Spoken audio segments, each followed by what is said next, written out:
வணக்கம். இப்போ நேற்று காஷ்மீரில் ஒரு தீவிரவாதிகளால் நிறைய இந்துக்கள் தாக்கப்பட்டிருக்காங்க. அதாவது குறிப்பாக ஏன் இந்துக்களை தாக்குறாங்கன்னு தெரியல. அவங்களும் ஒரு சில மதத்தை கடைபிடிக்கிறாங்க. எல்லா மதமும் என்ன சொல்லுது? எல்லா உயிர்கள் மீதும் அன்பு செலுத்துன்னு தான் சொல்லுது. இந்த குறிப்பிட்ட மக்களை சாகடிச்சுட்டு நீங்கள் மட்டும் வாழுங்க அப்படின்னு எந்த மதமும் சொல்லலை. நம்ம ஒரு எறும்பு, பல்லி, அனிமல்ஸ் இந்த மாதிரி எல்லாத்தையுமே அன்பாக அரவணைச்சு போகணும். இதைத்தான் எல்லா மதமுமே சொல்லுது. ஆனால் ஒரு சில தீவிரவாதிகள் என்ற போர்வையில் ஒரு சில பேர் அவங்களும் நாங்கள் மதத்தை கடைபிடிக்கிறோம் அப்படின்னு சொல்லிட்டு தவறான ஒரு எண்ணங்களை புரிஞ்சுக்கிறாங்க. அவங்க மதத்துலேயும் இந்த குறிப்பிட்ட மக்களை கொண்டுட்டு நம்ம மட்டும் தான் வாழணும் அப்படின்னு எங்கேயுமே இல்லை. அப்படி ஏதாவது இருந்துச்சுன்னா யாராவது இந்த இடத்துல அப்படி இருக்குன்னு சொல்லுங்கள். எந்த ஒரு மதத்துலேயும் அப்படி இல்லை. எல்லா மதமும், கடவுள், அந்த மத குருமார்கள் எல்லாருமே எல்லார் மேலேயும் அன்பு செலுத்தணும், அதை தான் சொல்லியிருக்காங்க. அதை சரியான முறையில் நம்ம புரிஞ்சுக்கிட்டு கடைபிடிக்கணும். அதுதான் ஒரு முக்கியமான இது.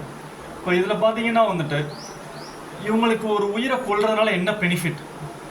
எதுவுமே இல்லை. ஒரு அரக்க குணத்தில் இருக்க ஒரு கொடூரமானவன் தான் ஒரு மனித உயிரை கொல்றதுக்கு ஒரு முயற்சி எடுப்பான். இப்போ நாங்களாம் ஒரு எறும்பை நடந்து போகும்போது எறும்பை கூட மிதிச்சா கூட ரொம்ப வருத்தப்படும். தெரியாமல் ஒரு மிதிச்சா அடிபடுத்தா கூட.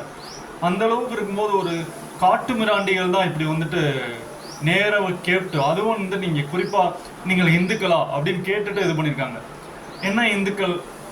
இது பார்த்தீங்கன்னா பல வருடங்களுக்கு முன்னே எல்லா மதமுமே ஒரே இதுதான். அது சனாதன தர்மம். இந்துக்கள் இப்போ ஒரு ரீசெண்டாக வந்த ஒரு வார்த்தை.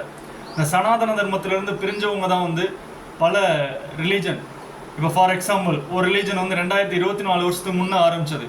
இன்னொரு ரிலீஜன் மேபி 1500 1600 வருஷங்கள் முன்னே தான் ஆனது.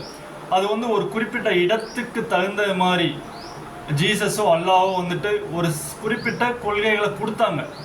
இப்போ நான் இப்போ 1வது படிக்கிறேன். ஆனால் அந்த 1வது படிக்கிற ஸ்டூடெண்ட்கிட்ட போயிட்டு ஒரு ஆசிரியர், இப்போ ஒரு எம்எஸ்சி பிஎட் படிச்சிருப்பார். அந்த ஆசிரியர் நான் எம்எஸ்சி பிஎட் படிச்சிருக்கேன்ற ஒரு காரணத்துக்காக அவர் படித்த எல்லாத்தையுமே போய் 1வது படிக்கிற ஸ்டூடெண்ட்டை போய் சொல்ல முடியாது. ஏன்னா 1வது படிக்கிற ஸ்டூடெண்டோட கெப்பாசிட்டி, புரிஞ்சுக்கிற தன்மை ரொம்ப குறைவு. அப்போ அந்த குழந்தைக்கு என்ன சொல்லி கொடுக்கணும்? ஆனா ஆவனா ஏபிசிடி அந்த மாதிரி என்ன தேவையோ அந்த குழந்தை என்ன புரிஞ்சுக்குமோ அதை தான் சொல்லி கொடுக்க முடியும். அதே போல தான் ஒரு சில ரிலீஜன்கள் ஒரு சில குறிப்பிட்ட இடத்துக்கு தகுந்த மாதிரி அவங்க எந்த லெவலில் இருக்காங்க குணங்கள் வயசு, அதுக்கு தகுந்த மாதிரி ஒரு சில குறிப்பிட்ட கொள்கைகளை மட்டும் ஜீசஸோ அல்லாவோ சொல்லியிருப்பாங்க. ப்ளஸ் எனிவே சீக்கியர்கள் நிறைய ரிலீஜன் இருக்குது. ஸோ அந்த மாதிரி அதுக்காக இது மட்டும்தான் கரெக்டு அப்படின்னு சொல்லிட்டு போக முடியாது. த டாப் மோஸ்ட் ரிலீஜன் பார்த்தீங்கன்னா சனாதன தர்மம் தான் ஆரம்பத்திலேருந்து இருக்குது. சனாதன என்ற ஒரு வார்த்தை ஆரம்பமும் முடிவும் இல்லாத ஒன்று, அதுதான் சனாதனம். இதை யாரும் புதுசாக உருவாக்கவும் முடியாது, அழிக்கவும் முடியாது.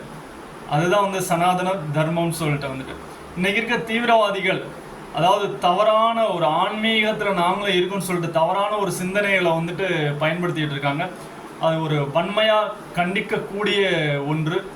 இதை அந்த ஒரு சில அந்த ரிலீஜனில் இருக்க மத குருமார்கள் சரியான வழிநடத்தி கொண்டு போகணும்னு கேட்டுக்கிறேன். இது இதுக்கான கட்டாயம் அரசும் இதற்கான தக்க நடவடிக்கை எடுக்கும் என்று நம்புகிறேன். இந்த மாதிரி தீவிரவாதத்தை குறிப்பிட்ட ஒரு சில காலங்களில் இந்த தீவிரவாதம் அடங்கி இருந்தது. காஷ்மீரில் நிறைய அமைதியாக எல்லா சுற்றுலா பயணிகளும் போயிட்டு வந்தாங்க. இப்போ ரீசெண்டாக என்ன காரணம்னு தெரில, ஒரு சில காரணங்களால் இந்த மாதிரி முளைச்சி வந்திருக்காங்க.